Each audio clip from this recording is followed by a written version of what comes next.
Un petit poids dans un ascenseur. Qu'est-ce qui est vert, qui monte et qui descend? Un miroir. Qu'est-ce qui réfléchit sans penser pour autant? Une enveloppe. Qu'est-ce qui commence par un E, se termine par un E, mais ne contient qu'une seule lettre? Mais à vrai dire, quel est l'intérêt d'une devinette dont on vous donne d'emblée la réponse? Au IVe siècle de notre ère, un poète, Symposius, écrit un livre d'énigmes, les Aenigmata. Ce livre contient 100 petites devinettes, composées en vers et, bien sûr, en latin. Mais ce qui est étrange, c'est que le poète a pris soin de systématiquement commencer par la solution avant de développer chaque énigme. On se demandera alors si un tel livre possédait réellement un intérêt ludique pour son lectorat. Que reste-t-il à faire quand on vous a ainsi prémâché le travail? Pour certains, ce livre était tout au plus un stock de devinettes qu'on pouvait soumettre à ses amis.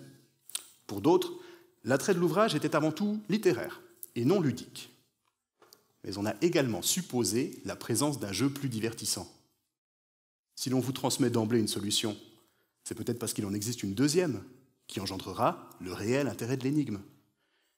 Qu'est-ce qui est vert, qui monte et qui descend? Un petit poids dans un ascenseur, c'est ça? Mais non, c'est Maître Yoda qui s'amuse avec la force.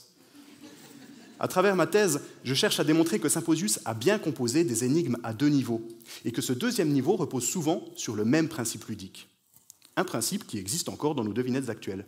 Par exemple, qu'est-ce qui ressemble à une petite queue qu'ont les garçons, mais pas les filles? Ah ben, je sais à quoi vous avez pensé. Mais à présent, détachez-vous du sens de l'énigme et concentrez-vous sur les mots.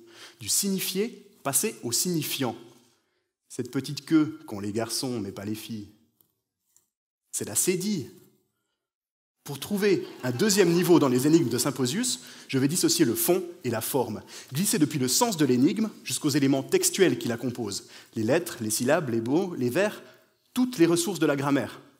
Je compare ensuite mes découvertes avec d'autres textes latins, et je montre que Symposius réutilise et réinvente des jeux de langage qui existaient déjà avant lui chez des auteurs célèbres. Mais alors, c'est du plagiat? Pas vraiment. C'est à la fois un geste d'émulation littéraire et un défi lancé au lecteur. Mieux on connaît ces classiques, et mieux on comprendra le deuxième niveau des énigmes. Bon, une devinette pour terminer? Que se passe-t-il quand 179 a besoin d'aide?